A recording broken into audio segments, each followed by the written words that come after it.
Israel actually plans to exterminate the entire Arab Muslim population of the world. And the Muslims know this. And this is why their jihadism and their excesses have some basis in reality. They're trying to survive because they know that Israel simply is interested only in genocide and exterminating all the Arab people, bringing them under complete domination. And the Israelis are always exterminationists. Are they creating a Christian-Muslim war? Yes, that's all deliberate. See, there is no Christian-Muslim war. Now, I have filed legal papers in this town here before in a law case that I have going on, in which I state frankly that 1 billion Christians and 1 billion Muslims are now at a war to the death with each other, and the only victor will be the state of Israel, because Israel is getting rid of all of its rivals and all of its competitors at one fell swoop. It's a brilliant move, and it's also totally calculated and ruthless. Is the real enemy Israel? Yeah. Or Zionism, world Zionism. The state of Israel is nothing. It never has been anything. It's the tiniest state in the world, yet this is the most important state in the world. It's the most important state to the entire United States government because they put the interests of Israel before every other consideration, including the United States.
Well, Ezra is the dominant intellectual of the 20th century, and 4 of his proteges have been named have been given the Nobel Prize for Literature after he edited the work.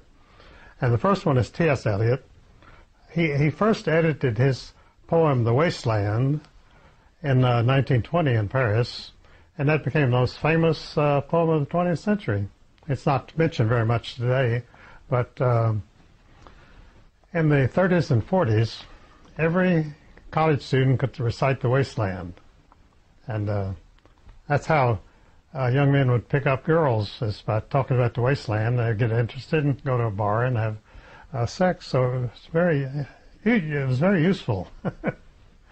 And after *The Wasteland*, he became Ernest Hemingway's mentor, and he edited Ernest Hemingway, and he made Hemingway's prose very crisp. And Hemingway had been a hack newspaper writer for a firm called, it was a newspaper called the Moose Jaw Herald in Saskatchewan, Canada. That was his stellar background to become a writer. And so Pound took his material and tightened it up, and he just had a knack for doing that. He could edit anybody's. See, the people, his proteges were all very dissimilar people. T.S. Eliot was a very stuffy Harvard graduate. Ernest Hemingway was a doctor's son from Chicago. His father committed suicide, and he committed suicide when he was 61. And I think one of his sons has committed suicide. So they have a knack for it. And so that was 2 of his proteges. And then William Butler Yeats is in all the anthologies. When Pound met William Butler Yeats in London, he was a very, very famous poet at that time. But he was writing stuffy Victorian poetry. And so Ezra was horrified by that, and he got him totally out of that and into more modern poetry. And so he became much more famous, and he got the Nobel Prize for that.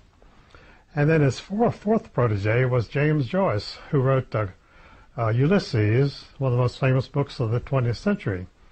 And Pound edited that, and James Joyce was a terrible writer, and he edited his prose, and that became the most famous book of the 20th century. It was Ulysses was the Bible of the 1930s. Everybody talked about it. And so there was 4 Nobel Prizes for literature from one writer. It's the only time in history that a writer has ever had one protege get the Nobel Prize for literature. And by coincidence, I'm his last living protege. They're all dead, long gone except me. And so I'm patiently waiting my turn. And Ezra Pound himself was never named for the Nobel Prize, although 4 of his pupils were, simply because he never cultivated the establishment. He never, well, in the 1930s and 1940s, you really had to be a very active, outspoken pro-communist to get anywhere. So, of course, he was totally ignored by everybody, except the public. The public liked his work. And his novels were all bestsellers. They made a movie of For Whom the Bell Tolls. That's the most famous book, but he actually wrote some others that were quite good. So Ezra had these 4 proteges who had got the Nobel Prize when I met him, and he really jumped on me and started whipping me into shape.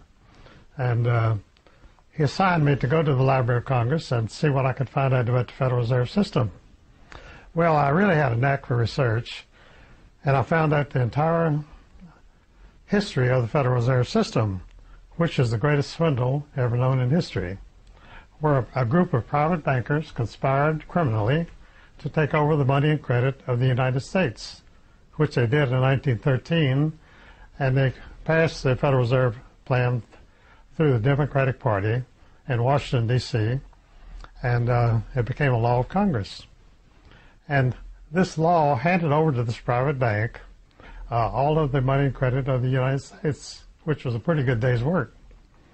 And they've kept it ever since, because they set it up as a monopoly so that the stock of the Federal Reserve banks could never be traded publicly. It could only be handed down in a family, or if a corporation bought the bank that owned it, they became possessors of the stock.